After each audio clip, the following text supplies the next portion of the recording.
Welcome back, boys and girls. I changed the camera angle for those of you watching through video. Just got sort of tired. I looked through one of the old episodes where it was really kind of sort of down and right at my face. I thought that kind of looked cool. So I got to spice it up a little bit here.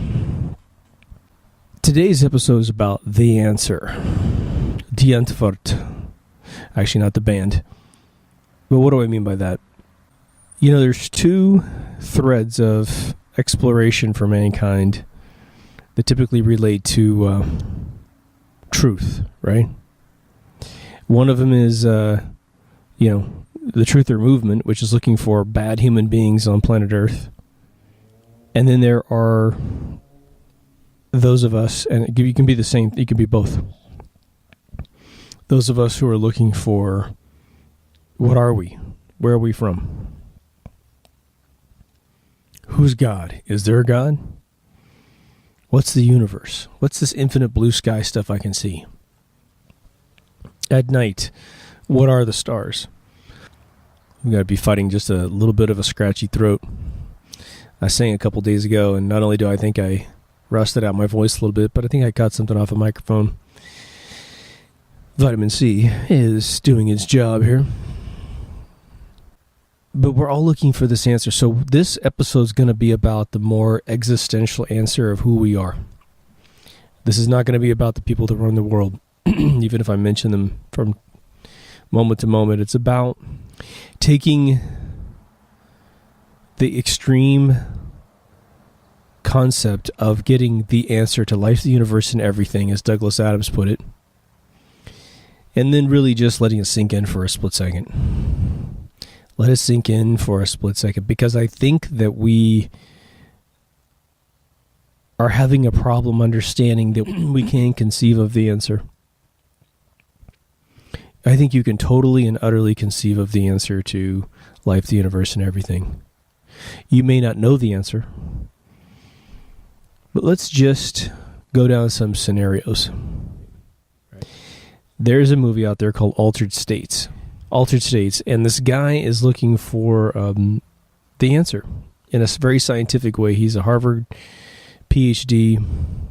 He is taking psychotropic drugs, or I should say he's taking ayahuasca derivatives, and then he's floating in a deprivation tank, which is a tank full of water and salt so that you float.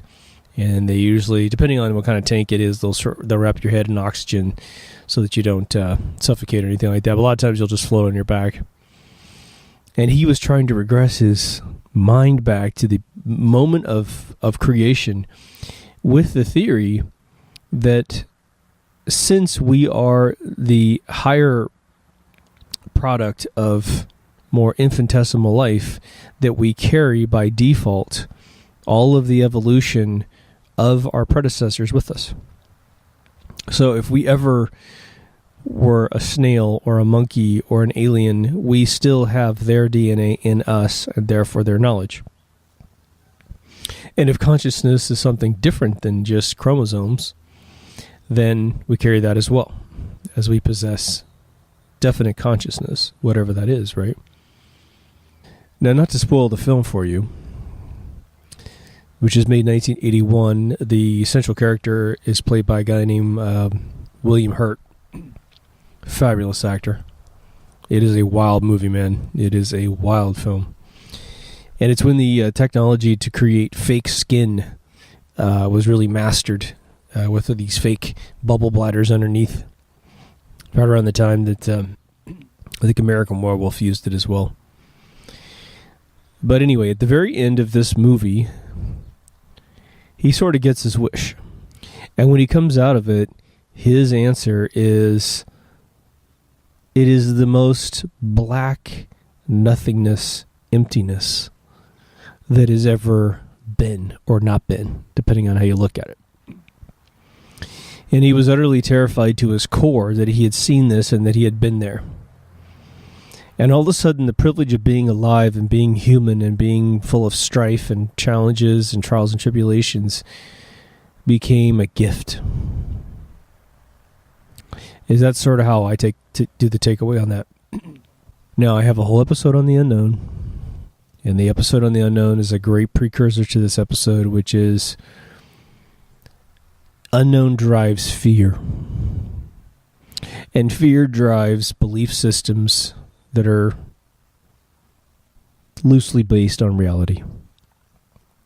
The reason why grown adults can believe in cartoon characters as gods is due to fears that they had as children, typically instilled in them by adults with the same fears, right? Because children barely understand fear, when they're brand new. They can stare a lion in the face and it's like, well, that's a really pretty creature. And it's not until a lion might swipe at them and hurt them that they realize, oh my gosh, it's horrible. So we have this group of humanity that is worshiping cartoon characters. And I had a listener recently very nicely say, I feel really scared about you because you're denying Jesus Christ and you're denying God, and you need to know I've heard that 1,000 times.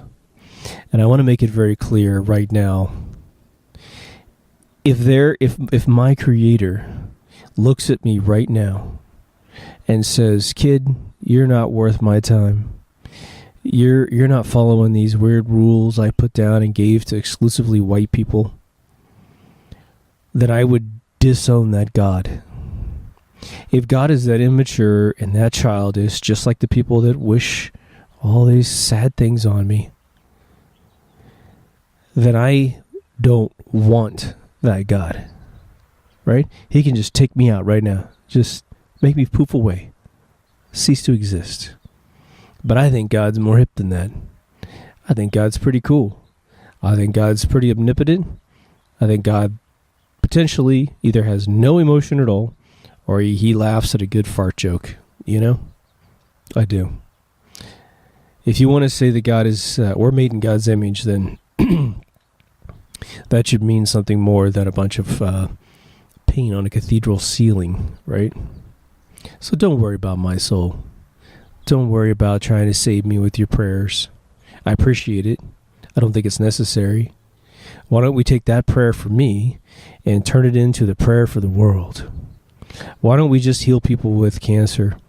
Why don't we pray for all of these backstabbers of society to get ill, or to change their ways and blow the whistles?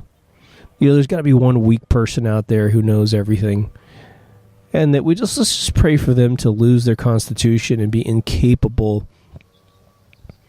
of continuing to hurt mankind. Something like that, right? You feel me? But now think about people who believe in a Michelangelo God. A white man, okay? Sorry, blacks. Sorry, Chinese. Sorry, Arabs, aka Jews. Sorry. God's white. He's got a big white beard. He's reaching out to Adam, who's also white. Sorry. I don't know where you guys came from, you other non-white people. But don't ask us Christians, right? But let's just say for 1 second that we meet this Christian God of ours. I'm saying ours sort of figuratively, right? All right. So what do they tell you is going to happen? What is the full extent of the Christian creativity in this world? They tell you that you're going to have a pearly gate. First of all, it's all floating on clouds. And if this starts to sound like a cartoon, then you're really probably where you need to be. But it has gates around it, right? Because God likes enclosures, fortress enclosures. But there's this front door. It must be amazing. And you've got, I believe it's St. Peter, right? And there's a line, because it takes a little while. There's only one dude. And, it's the whole universe dying and getting in a big line. So if you've ever seen the third act of Beetlejuice, where you had the big long number, that's sort of going to be your introduction to heaven here. And you're all waiting in line. And then you get up there, and he's got this giant book. And he's got your whole life in that book. Every little sin you've ever done, every little thought you've ever had. And he's basically going to hold you accountable for everything. Because Peter was obviously completely perfect in his life. So Peter's there, and he's going to be judging you. And he makes the decision. Sort of this look-up table as to whether or not you get allowed in. And then you go in and you're in heaven. And that's really about as far as man can imagine. You're really dumb people, as far as I can tell, when you ask them any other question in life, and they seem to come up absolutely zero. They'll just tell you that, well, we just don't know what heaven's like. It's just awesome. It's just awesome. That's what I'm relying on. It's just awesome. But when I ask them, okay, is there any resistance in heaven? Nope. No resistance at all. I'm just completely, absolutely elated. I can eat all the food I want to eat. I can do whatever I want. Of course, within the very, very free confines of sinning. So those of you who want to have a drink, you can't have a drink. Those of you who want to have a nasty thought, can't have a nasty thought. Right? It's going to be really amazing. Everyone's going to be sitting upright in their chair. No leaning back. You're going to eat your vegetables and all that stuff. You're going to live in some unbelievably euphoric, rule-mongered world. Mongered world. But that's man's heaven, according to Christianity, is this God that is just so preoccupied with rules, man. It's like you make, 11-year-old girl, if she dies before she's baptized in a lot of religions, she's going to hell. She hasn't committed any sins, but she inherited this crazy sin from Garden of Eden. So every religion has a crazy story of heaven like that, if they separate God and man. If they aren't like a Buddhist and say, you are the universe. You are one with the universe. But let's just say for a split second that you're not dead yet. But you're on this journey. You want to know where you are. What is everything? What's your purpose in life? Like literally, why do you exist? Why were you created? And what if the answer was just as simple as to live? And maybe that's backed up by a little bit of science that is, well, you can't not exist, so you must exist. So these are your options. If you lived forever, and again, energy cannot be destroyed. It can only be converted. And it can only be converted if it can actually be interacted with. And so if your consciousness is a separate set of energy than, say, mass and energy, then mass and energy may not have the ability to rip apart and destroy and diffuse your consciousness. So perhaps your consciousness is just you. You have this consciousness. And like a weird neurological cell, talk about us being made in God's image. What if we're a bunch of neurons in the universe? That our consciousness is a bunch of sticky cells that connect to each other. And that's why we have good bonds with people. Sometimes, you meet someone, you're like, man, I feel like I've been with you forever. Well, maybe within the higher level of viewing the universe, that's the neuron next door. It's the one you're holding hands with, Here's my point of this episode. My point of this episode is I think that if we ever got the answer of why the hell we exist, it would be simply to exist. And the next thing out of any creator's mouth was, now get your ass back down there and live. Stop being a pussy. Stop trying to escape the reality that we all have, which was we all must live and we all must modulate our minds and increase our love for everyone and move up in the world instead of trying to get a free pass. Because I really feel like we are all wanting that free pass. Heaven is a free pass, right? For those people who are Christians, who run around bothering everyone door to door, trying to spread their lunacy, right? They're not living their lives. So let's say they go door to door for their entire freaking life, creating probably more people who are upset than happy. And then they die and they go up there to God and you have this conversation. And he's like, why didn't you live your life? I take care of the universe. Don't worry about the universe. I take care of that. You got yourself caught up in some indoctrination of man, some make-believe story about me that made me look like I was a child, look like I killed my own son, look like I wanted you to engage in a cannibalistic ritual of eating my son's body and drinking my son's blood every Sunday morning. That's what you made me out to be. That's what you went door to door to tell people, is that I kill people. And when I get angry, I flood the earth because I can't get it right. Cain and Abel, I make people kill their sons or try to. I bet with the devil to destroy Job's life. That's the kind of guy I am, according to you. That's what you went door to door feeling righteous about telling other people about me. Now, why don't you go down and get it right this time, you know? I think at some point, there may not be a need to chase that answer. And it may not increase our life at all. I think, honestly speaking, I think the answer to life, the universe, and everything is to simply live, to simply be, to simply coexist with other people, to modulate our realities. Now, obviously, there are a ton of human beings that don't get it. All right?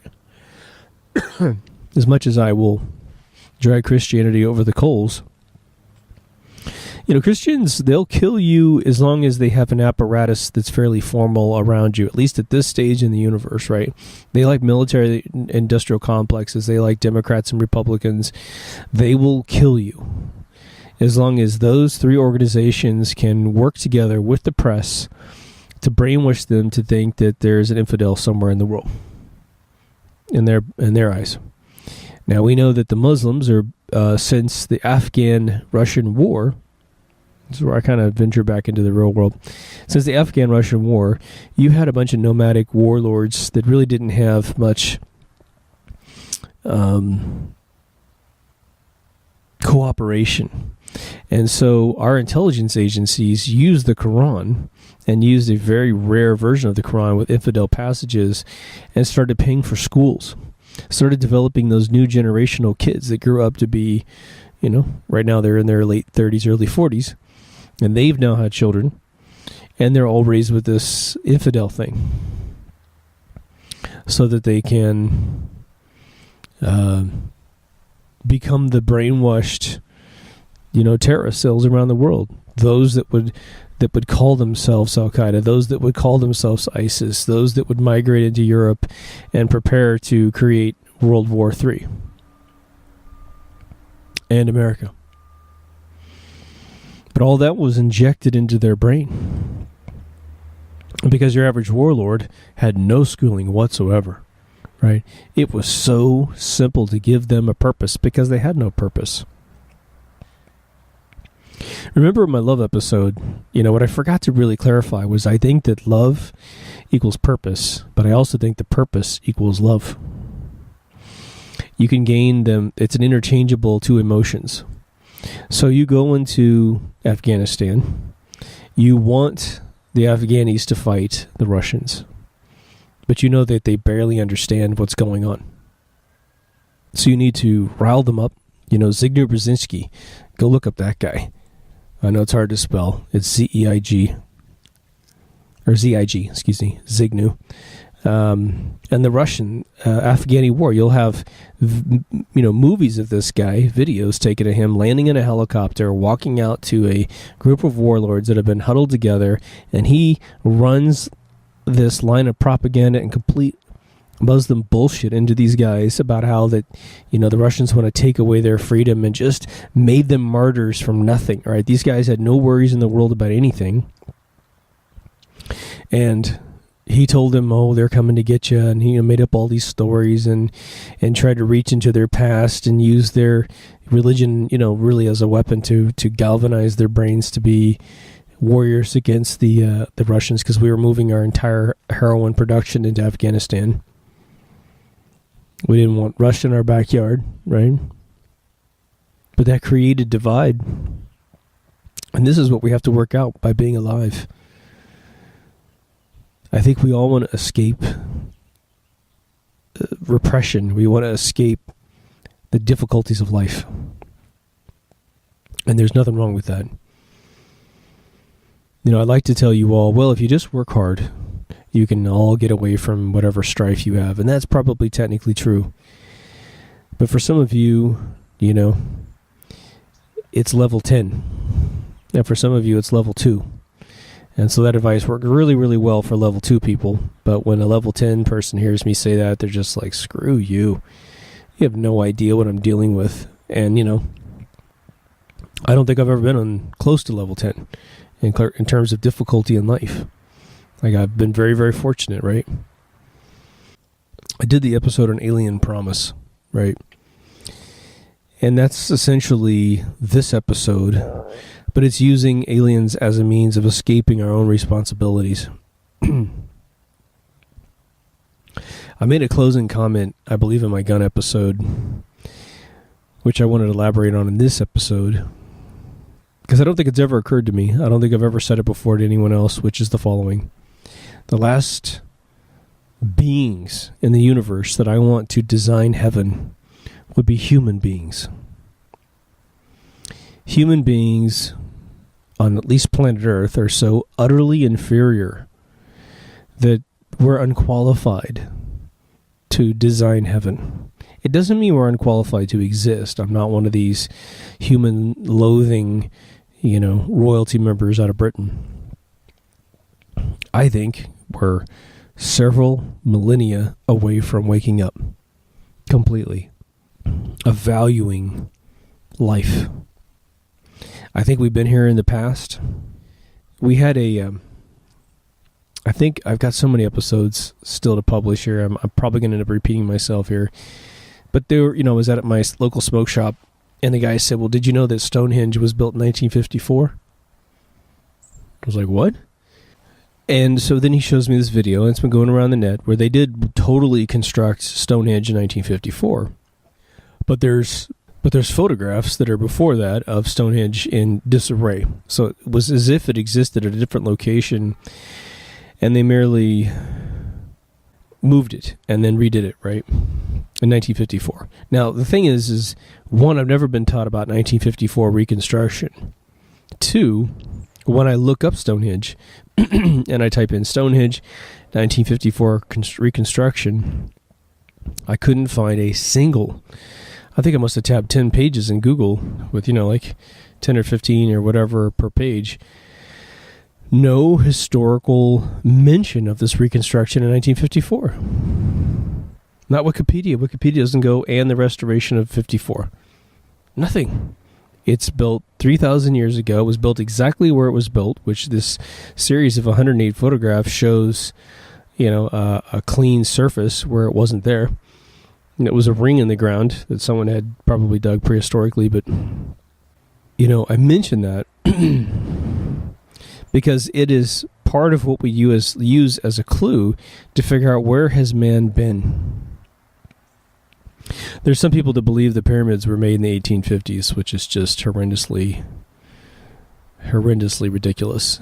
When you just look at the because they see this 1954 reconstruction of Stonehenge, which compared to the Great Pyramid, you're talking about stacking like 10 matches together versus your house. That's the difference in magnitude between the two efforts. So it's just silly as hell. And I don't mean to be dismissive. I'm usually pretty cautious about being dismissive, but those things are massive, ancient, and there's hundreds of them, right? But we have to assume that since the printing press, this is sort of Marshall McLuhan's whole take on life, since the printing press, especially since TV, newspapers, television, all this stuff, movies, that the way that we ingest information has changed the way we think about the universe, right? Until you see these 108 photographs of Stonehenge being built in 1954. And I mean, nothing was there, and everything was put there. Until you see it for your own eyes, you will think that what you've been told about who we are is true. There's this gigantic resurgence in this flat earth thing. We have hundreds of comments in 43 or something like that on the flat earth episode. And people are usually very, very nice to each other.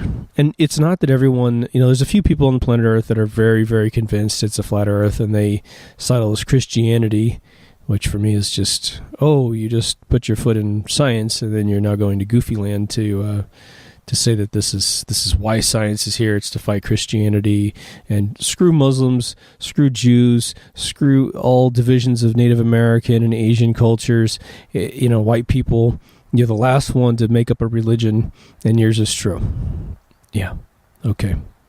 But, you'll laugh and scoff at the fact that people think it's still a ball. Really strange. But again, it doesn't matter if we are surrounded by an ice shield on a disc or if we're floating in space on a ball. We exist. We really do exist in this universe.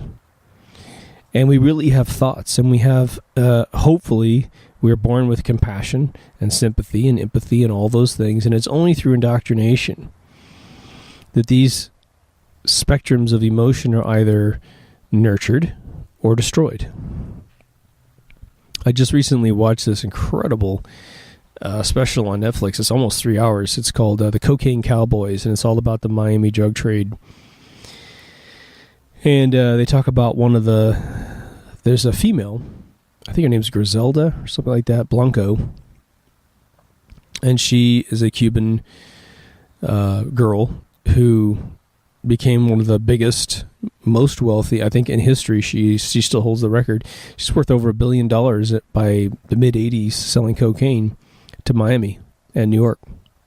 And she was murderous. She had killed tons of people. Physically killed them herself. She shot her husband in the face, and she was known as the Black Widow because at least 3 of her husbands were killed. But she pulled a gun out of one of her boots and shot this guy in the face, her first husband. So she's a tough cookie. Now, where did she get this way? Well, she was raised in Colombia, and she was raised in an area of Colombia that I think most human beings would find difficult to believe. Take the slumdogs of India and mix them with the most fanciful stories you've ever heard of Dodge City, where there's gunslinging constantly, people just disagree and they shoot people. They'll just snatch your kid and ask for money, and if you don't pay them, they'll kill your kid right in front of your face. She murdered a little boy. I think the boy was 10 and she was 11, and they tried to ransom him off to the kid's parents, and the parents refused to pay, and so she just pulled out a gun and shot him between the eyes.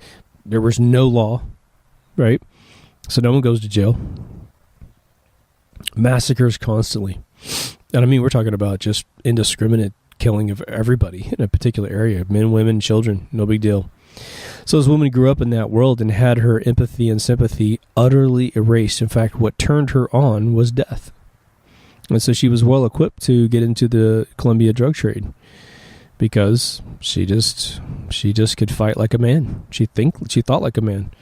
That R factor brain, that reptilian brain, once you erase it. Now, I don't really know any, true mega elite children in the world, but, they say that the elite of the world have the Durst family, the guy that became the killer. He said his father made him watch his mother jump off the roof late one night because she had threatened to commit suicide. So he brings out the son and makes him watch his mother. I think it was probably to motivate the mother not to jump, but she jumps in front of her son. So he watches his mother die. And then what does it matter if he kills 3 people after that? He's got Edgar Allan Poe problems when it comes to women after that. So for me, I've said it before, I think that there's this weird resistance in trying to push the consciousness of mankind outward. It's almost like this. We always talk about the fabric of the universe. Now imagine if the fabric of the universe really exists. We're pretty sure it does because we're here. We don't know what it is, but we're here. But imagine there's a frayed edge of the quilt that is the fabric of the universe, and you try to go to the edge of that fabric, just like a flat earth thing. You could think of this as an amoebic wall or whatever, but at one point you can't go any further, or you simply dissipate into nothing, sort of what the rumors are from Colonel Byrd about the edge of the world, right? So imagine if your brain is trying to extend itself to what the brain believes is the most complex form of reality, which is out there. You see a galaxy, a planet, whatever, right? And you think out there is where God is, and out there is where most of the most complicated stuff is. But the real truth of the matter is it's right here. We, and I don't mean to say necessarily human beings are superior to the entire universe, but maybe what's going on an average planet is the pinnacle purpose of the universe. And for those of you who are scientists, I want you to listen up and not dial out. Think about this. How complex does the surface of the sun get, regardless of what the hell the things are? How complex is the obtuse vision of a galaxy? The outer vision of the galaxy? How complex is a black hole if it were truly to exist? How even complex is the Big Bang when you really think it through? Which obviously didn't happen. But now how complex is being human, having 3D eyes or ears, and then you can see and feel the universe from this incredibly intense perspective, which is consciousness. And you're not by yourself. You're with a bunch of other human beings, right? And you're exploring not only this macro universe or maybe even micro collider stuff, but think about, if you study those two spectrums, if you're like me, then you will have found solace in macro cosmology and micro subatomic physics. And why? Because it's quiet. It's super quiet when you're in those mindsets, when you're in those classes. It's super quiet. Because you're getting yourself either pulled out of the universe so far that there's not a lot of chatter in your ear, or you're going so far down into the inner space of the universe that it's quiet because no one's there either. And it's when we're sitting here in human form that we really feel the chatter, the nuisance, the challenge of reality. And so I think this is what it's all about. I think if you met God, if the God was a single being that you could walk into a white room and talk to, you'd pretty much get your old granddaddy, and he'd just say, yeah, I built you to live. I built you to live. I'm living my life. This is what I do. And down there on the Earth, or a few other planets you can choose from, that's what you do.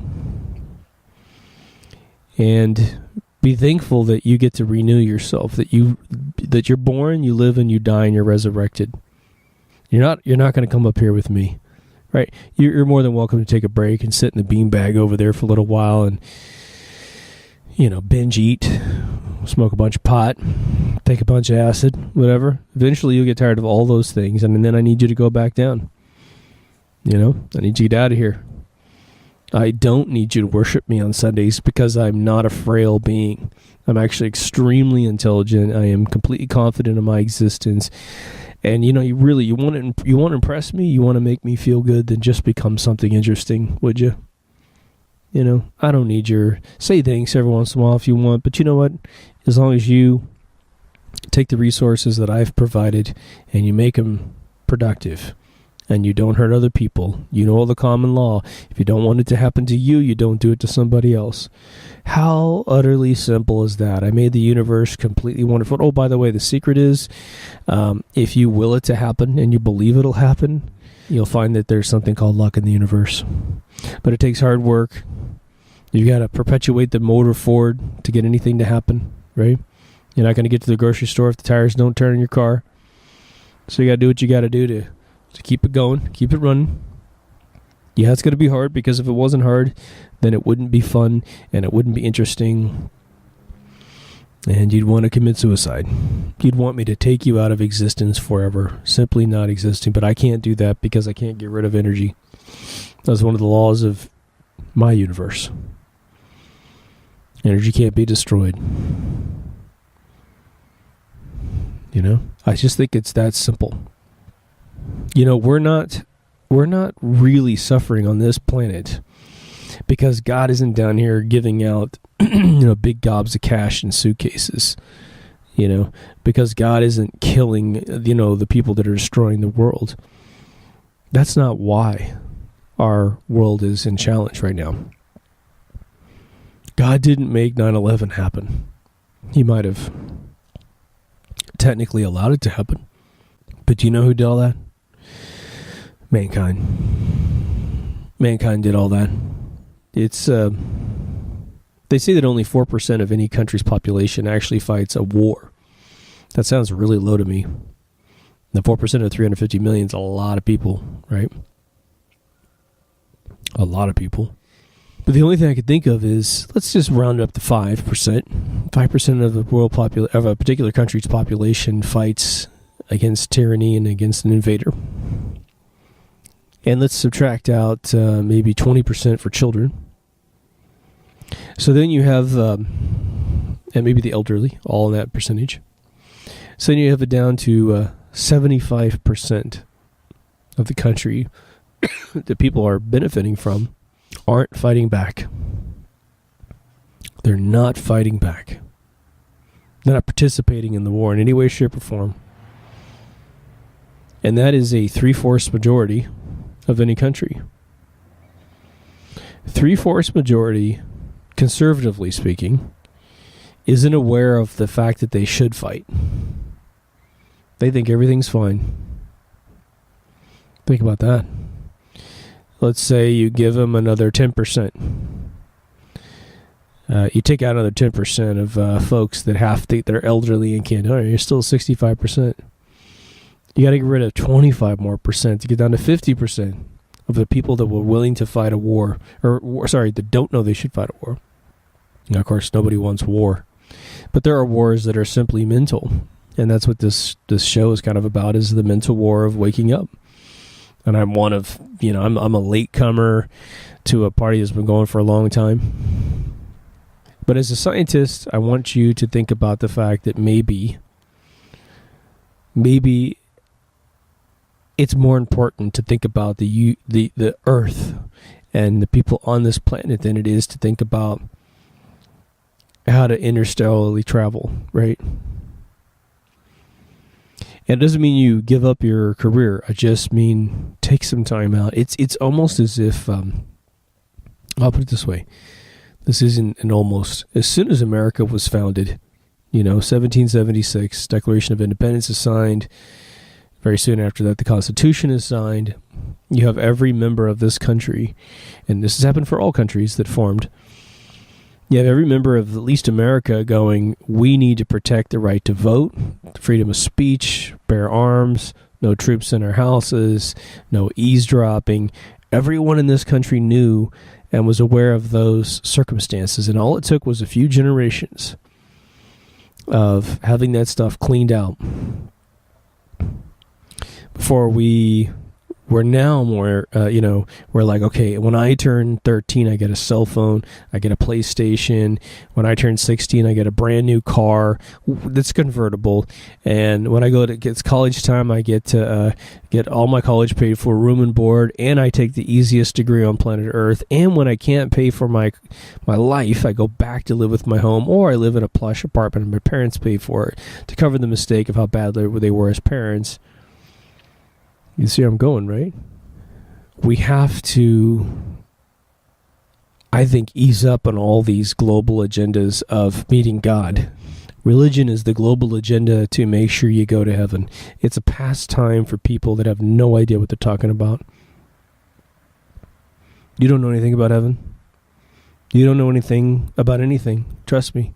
You know nothing about Jesus Christ. Nothing. He didn't exist. It's all made up. It's all made up, completely made up, right? He is like the if you want to take core archetypes of his story, he's the 13th one. 12 religions before him did it. I wrote a whole film about a guy named Kukal, and it's damn near the same thing. Egyptians have a hieroglyph of their virgin birth. Sumerians have their virgin birth, 4500 BC. Yep. Your Johnny-come-latelys to a really, really old game of repressing human beings. And it doesn't matter how much you say, oh, I've read history, but I'm still hanging on to this ridiculous thing. You're still hanging on to a ridiculous thing that has no bearing on reality. Wasting your life, focusing on it, crying in your beer over my soul. If you meet God, it's going to be embarrassing. It's going to be a big purple face for you. and it's going to be a big return trip to planet Earth. So you hopefully get it right the next time. We're supposed to live. We're supposed to live. We're supposed to teach morals to kids, right? That's something we need to do, and unfortunately, religion is one of the only places we actually teach it. Doesn't teach it in school, that's for damn sure. But, my message to scientists is take a little bit of slice of your life and focus inward towards planet Earth. And don't get caught up in all these ridiculous paradigms. Go back and watch old episodes. For Christians, it might just be time to hang it up. God is something. God is either the universe and everything that exists, or God has a white beard and is a white guy, like your religion tells you. I'm going to lean more towards the universe model, right? Go watch my episode on God if you need to divorce yourself from all this crazy man-made crap. Because again, the thing that we need to focus on is planet Earth and us. And I truly honestly believe if you met your Creator, if there is such a thing, it's going to be an extremely simple rhetorical conversation about how idiotic we are believing in man-made stories about God. You don't have a super high IQ and a super religious person existing in the same body. You have utter gullibility and low IQ and a fear-mongered person, a person who's easily frightened. A person who's not very creative becomes a religious person because it is a satiating mechanism. Then you have your utter Prussian education left-brain scientist who lacks right-brain creativity. He blows off God or she blows off God because it doesn't make any sense. Can't conceive of a cartoon man in the sky. And part of me doesn't blame him. If consciousness is energy, well then we are all consciousness. This tripod and this camera has consciousness, right? If you think this episode's crazy and very esoteric, I wouldn't completely disagree with you, but the idea is the following. If we, there's that definition of insanity, which is doing the same thing over and over and expecting something to change. Christianity's been around for a couple thousand years. Has the world gotten better? Muslims, well, they've been around even longer. They're at the cornerstone of making the world suck right now. But the common denominator of both of those problems is religion. Man-made religion. Man-made, hysterically ridiculous stories. I used to watch all these videos on liveleak.com of bombings, night vision stuff where these guys are planting a bomb or they're trying to eat lunch or dinner at night and here comes a big missile and they get blown to pieces and everyone gets, yeah, that's super awesome. They're blown to pieces. One, we don't know who these people are at all. But if you think about the fact that they're now ripped into pieces, their bodies turned inside out, all because of a religion. Either the religion of us to attack them or the religion of them to plot against us, or both. We are failing as human beings. And we're failing because our fear, our little tiny baby hearts, our little crybaby hearts that are so scared of the unknown, that is refusing to think, has usurped tradition, 2,000, if not 5,000-year-old traditions of religion, to satiate the counter concept, which is thinking critically about how this entire thing comes together. I think the answer is a very solemn answer. To live. What is it's a rhetorically self-defining concept. What is the answer to life, the universe, and everything? Well, it is to live in the universe and experience everything. And the reason why I believe that we've got a reincarnation algorithm going on is because you have to flush, at least in some temporary capacity, what you just learned. Because we know what biases do. What if you were to recreate yourself with the bias from your previous life? And, a white woman is raped by someone who isn't white, and now she comes back as maybe even a white guy, and now she's like, well, those people who are a different color than me, well, they're the bad people. I just remember that they're just bad people, when it really was an isolated incident with that one guy who did it to her. Just happened to be a different color. So we have to reset. I think we just have to. It also comes with glorious things like remembering or like believing in magic. I think that if the secret is true, which is that we project reality ahead of us, right? We pick the next second that we want to have, that we want to be a part of, then being a child is fantastic. Because when you're a child, you believe in magic and you believe in wonderful things. And I think that we as adults believe that as we get older, burden becomes a part of our life and freedom goes away. And therefore, we believe that being young is a wonderful thing. It was the wonderful years of our lives. Mommy and daddy paid the bills and you just chilled, right?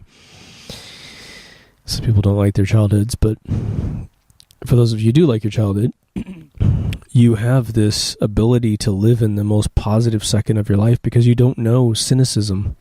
You don't know evil. You don't know loss and suffering. Now, again, some of you have lost parents and had, Blanco upbringings.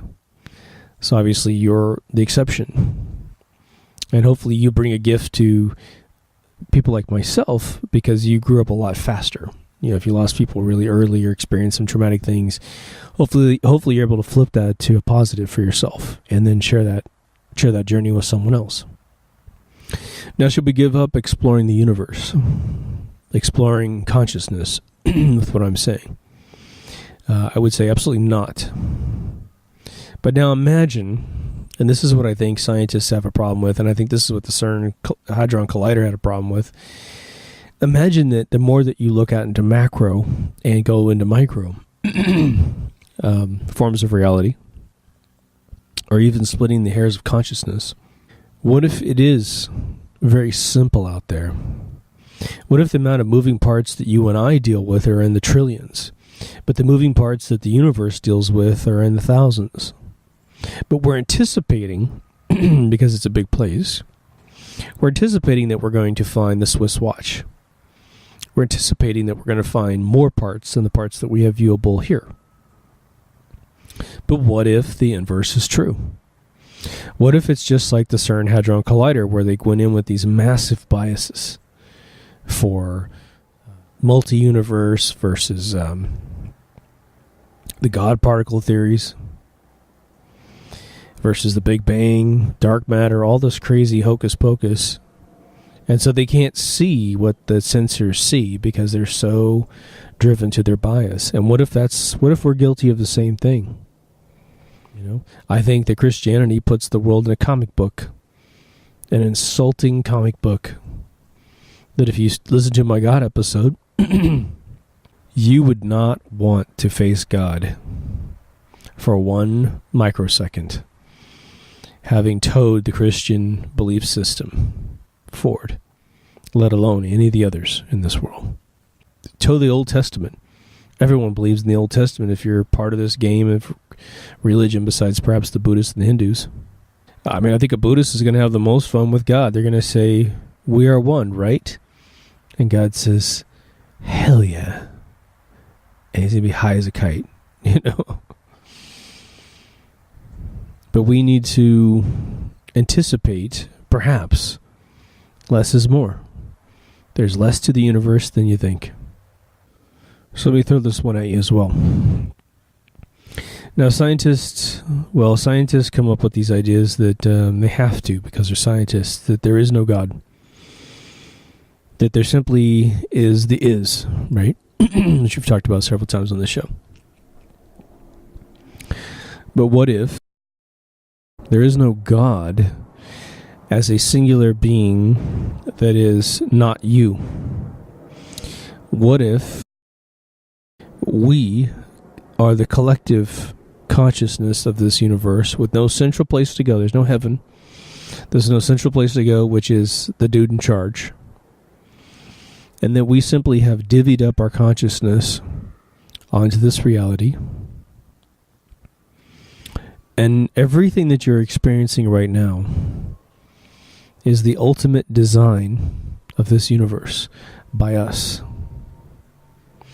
That when we do pass, perhaps our full-fledged, what do I want to call it, Gallifreyan knowledge returns about how time works and how humans work, how life works in general, the algorithm of consciousness, our true purpose, which is simply to incubate and live. And it's almost like going backstage to a play. Any of you have ever been, well, even a concert or any sort of performance on a stage, there's a lot of you have probably been involved with this on some level. There's something going on stage that is entertaining the audience, right? But the very second you get backstage, the lucidity of the moment starts to sink in. The duct tape on the curtains is visible.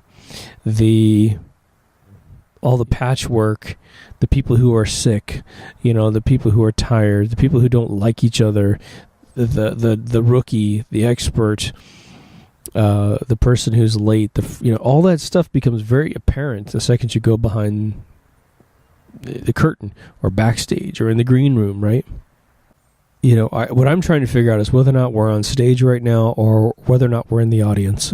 And I happen to think that I'm leaning towards the answer of whoever created this universe gives us that opportunity to choose. The world is full of doers and I guess non-doers, right? Consumers. And some people are just tickled pink to be consumers their whole lives, man. They just stand in the crowd. They don't do anything with their life at all. And I'm going to assume that's not you guys. You can be a non-doer and turn into a doer. That's a blast. That's amazing. You can be like the one story the one archetype I can tell every single one of you, because you have the chance to make this true. And I don't care if you're in hospice, 85 years old. Okay, this can be true for you, which is the following. You telling someone, say a year from now, and you say, and this is for the positive, not for the negative, but can go negative as well. But you say to someone, if you had told me a year ago that I would be right here, right now, I wouldn't have believed you. I'll give you a few examples of that in my own life, right? Again, you've heard some of this stuff before. I'll try to give you a couple you haven't heard. Obviously, going from the Midwest in Kansas to California and then getting a really good software job and getting credited for what I did. If you told me the December of 86, that by the December of 87, I would be in a credit screen having helped develop a really famous piece of software, I wouldn't have believed you. And living in California for 4 months, I wouldn't have believed you. Or maybe I would have, but only out of ignorance and idealism, right? There was a point in my life when I was working for a little company in Campbell, California. The company was upside down. It was just good group of people, really cool product, but just things were getting way out of control, and I just loathed the commute. They kept setting me up to fail constantly, and it was just a really big problem. But I was consulting a time with Electronic Arts, making music for their games and all this different stuff. And finally, I got the full-time offer to work at EA full-time, lead their entire online division. And at the same time, I met Sid Mead. And that didn't take a year. That took about a month. So you could say, and I forgot what month it was, but there was 1 month where I was working in a place I couldn't stand. And that was it. That was my life. And then within a month, I got the job of my dreams, and I got to meet one of my mentors that I've worked for ever since. Huge, right? I was down here in this particular house right here, and the .com had basically stolen all of our money. I spent my savings, keep myself alive so I didn't have to take unemployment. By the time I went for unemployment, it was canceled. Thank you. I've had that happen twice to me in my lifetime. I've only taken unemployment twice in my lifetime, and I only got one term with it. Meanwhile, I paid millions into it, right? But it was a real struggle down here because everything that I did for a living wasn't happening. The video game industry was upside down. The web industry was off. Real estate was booming, but I didn't own real estate. And I went from working in my office here in my house, just myself and one of my former employees, which we co-founded this company together. And here we are I was making maybe $5K a month, and he was making about the same. That doesn't pay for anything in California. And then we decided to incorporate and go get a client. And our very first client, which took about a month and a half to complete the work, we made about $55,000 together to split. So now we're making 10, 15 grand a piece after taxes, It was awesome. And then the very next deal, it was just like, a $200,000 deal, then $1 million deal, and a $3 million deal. I mean, it's just like insane. And that can be you. But we have to live this life, right? This is the one we have to live, and that's the answer, is we have to live our lives. Don't worry about this reprieve up there in the sky. Your life can be atrocious today. Every single thing could be going wrong for you today. And a year from now, miracles happen. But I want you to feel it before it happens, right? Go back and get that idealistic kid feeling. I don't care if you're in prison. Feel it. Feel something, parole. I don't know what it is, but feel it. And life will at least get better. So this is a crazy episode. I got massive interruptions with the guys mowing next door. So I don't even know. This is probably still under 60 minutes, even though I'm looking at 72 minutes. This was a hard episode to cover anyway. I wanted to cover it, but when you have like weed whackers and leaf blowers and lawnmowers, which all rhyme, by the way, it was hard to figure out, hard to keep track, so I apologize if this seems crazy. If this sucks, I won't release it. If you haven't already, go to mkultraradio.com. You know the drill. There's the Facebook links. There's the iPod feeds. If you're on iPod and you want to come into the video realm, there's the YouTube links up there. It's all one channel for YouTube, so it makes it really easy for you. I have not had a suggestion in a while about about an episode. So either I'm covering all the bases or you guys are way too content. So give me some suggestions, and our Facebook, which is Deep Thoughts Radio, facebook.com/Deep Thoughts Radio, probably the best place to throw up your suggestion. That's where I've gotten most of them, but people commenting on YouTube, it also helps. So anyway, I hope you're having a great day. Let me just put it that way, and I will go off and make more. So take care of yourself and somebody else, and I will see you in the next Deep Thoughts. Open up.